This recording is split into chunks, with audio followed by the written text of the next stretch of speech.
गुड़ी पड़वा एक प्रेरणादायक कहानी। गांव के छोटे से कस्बे में एक वृद्ध व्यक्ति दत्तात्रेय अपनी बहू और पोते के साथ रहते थे।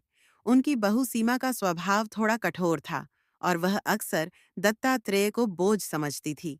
पोता आरव, जो मुश्किल से 10 साल का था, अपने दादा से बहुत प्रेम करता था और उनकी कहानियां सुनने के लिए हमेशा उत्साहित रहता था।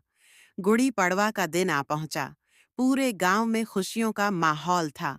हर घर के सामने रंगोली सजाई जा रही थी और लोग अपने घरों के बाहर गुड़ी ध्वजा लगा रहे थे। लेकिन दत्तात्रेय के घर में इस उत्सव की कोई तैयारी नहीं हो रही थी।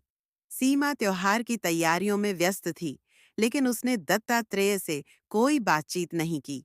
आरव ने अपने दादा से पूछा, दादाजी, हम अपने घर के बाहर गुड़ी क्यों नहीं लगा रहे? दत्तात्रेय ने मुस्कुराकर कहा, बेटा, गुड़ी सिर्फ बाहर लगाने के लिए नहीं होती, बल्कि हमारे मन में भी गुड़ी खड़ी होनी चाहिए। इसका मतलब है कि हमें हर हाल में आशा और आत्मसम्मान बनाए रखना चाहिए। आरव को यह बात बहुत पसंद आई। उसने चुपके से कुछ सोचा और अपनी माँ से कहा, माँ, दादाजी कहते हैं कि गुड़ी पड़वा नए साल की शुरुआत का प्रतीक है और हमें इसे पूरे मन से मनाना चाहिए। दादाजी ही हमारे घर के सबसे बड़े सदस्य हैं। अगर वे खुश नहीं रहेंगे तो हमारा घर कैसे खुश रहेगा? सीमा को पहली बार एहसास हुआ कि वह कितनी गलत थी। उसने तुरंत जाकर दत्तात्रेय से माफी मांगी और आरव के साथ मिलकर घर के बाहर सुंदर गुड़ी लगाई। गांव के सभी लोग जब गुड़ी देखने आए तो दत्तात्रेय की आंखों में खुशी के आंसू आ गए।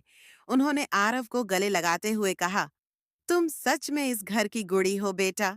तुमने हमारे परिवार में फिर से प्रेम और सम्मान की ध्वजा लहरा दी।